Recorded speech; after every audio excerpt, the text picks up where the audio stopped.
কাম করছো তুমি, যার কারণে তোমার জেল খাটা লাগতেছে? আমার তখন সন্দেহ হইতেছে তোমারে। তুমি কি সত্যি সত্যি বিদেশ থেকে আইছো নাকি কোনো কামলা খাইতে আইছো? মাত্র 5 লক্ষ টাকার লেগে তোমার এখন ভিক্ষা করা লাগতেছে? মাত্র 5 লক্ষ টাকার লেগে। দে না, টাকাটা আমারে তুই দে। আমি দিব মানে?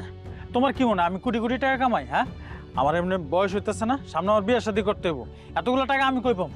তোর বিয়ার দায়িত্ব তো আমি নিলাম, আমি তোর বিয়া করাবো। তোমার করানোর দরকার নাই, আপাতত তুমি তোমার সমস্যার সমাধান করো। বোন, তুই দে না, আমার এই বিপদে তুই সাহায্য কর।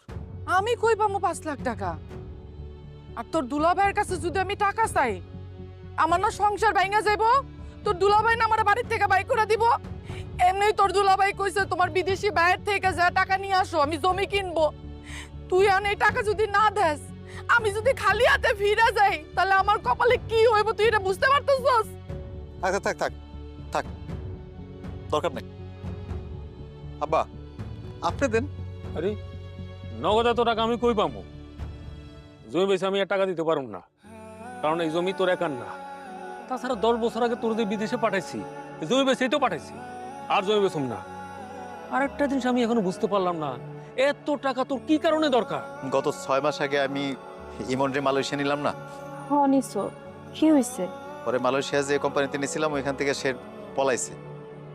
এখন ওইখান থেকে পলাইছে, কোম্পানি আমারও ধরছে। ও যদি কোম্পানিতে ফিরে না যায়, আমি আর জীবনে কোনোদিন মালয়েশিয়া ঢুকতে পারব না। ঢুকলে আমার জেল জরিমানা হইব।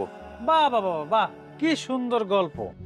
তুমি তোমার নিজের বাইরে বিদেশ না নিয়ে নিছো কারে? বউয়ের বাইরে। আর প্রতিদান পাইছো না তুমি? তুমি চাও নাই যে আমি বিদেশ যাই। ঠিকই কইছস রে ভাই। আমি চাইছিলাম না আমার আদরের ছোট ভাইটা বিদেশ যায়, এই অমানসিক কষ্ট হাড় ভাঙা পরিশ্রম করুক। আমি যাই না শুই না এই প্রবাস নামক জেলখানা আমার ছোট ভাইরে পাঠাইতে চাই নাই। আর তাছাড়া তুই যদি